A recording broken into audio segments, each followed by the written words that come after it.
What inspired me to write this book before I got here was a conversation I had with my 4-year-old son, who is now 8. This was 4 years ago.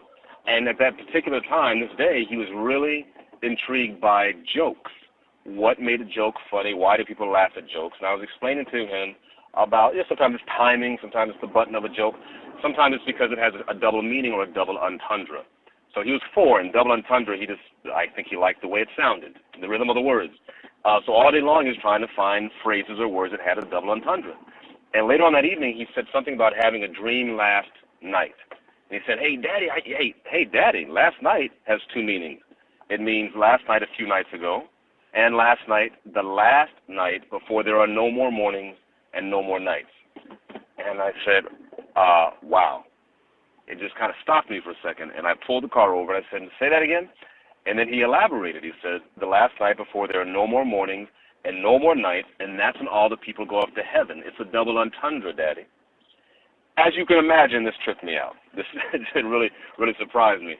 But I tell you, I knew enough at that time, being a new parent of only 4 years, because my mother had always said, encourage kids, listen to what they have to say. I asked him, well, who told you that? And he said, well, God told me when he made me, but I only had one ear at the time, so I could only hear a little. That was the inspiration for the book. And when I shared that with other friends of mine who are parents or other caregivers who have children, they said, well, listen, let me tell you what my son or daughter or niece or nephew said. And that was the impetus for the book.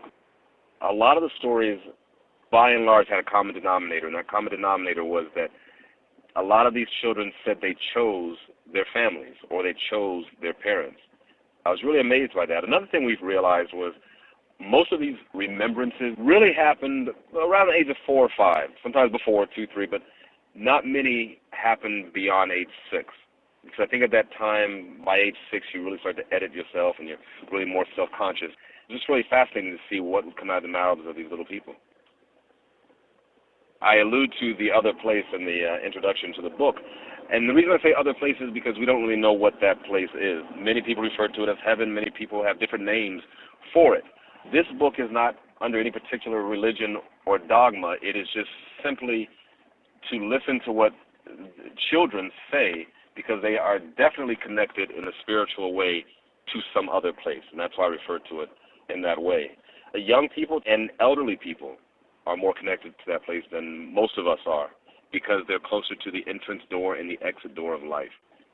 A great many of the kids speak about seeing relatives, like grandparents who had passed away before they were born.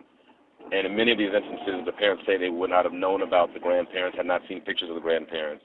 Or even more surprising is when a child would speak of a sibling that is to be born that they knew in heaven, or whatever they call it, that they knew before. And they would basically prophesy that before the mother or the parents knew that they were even pregnant.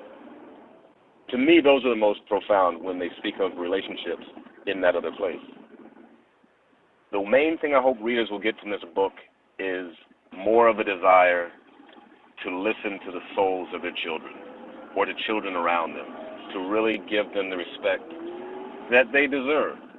Because it's so easy to dismiss kids because they're just kids. They're only children. They don't know any better. But they do have a wisdom within them that is worth listening to and worth learning from.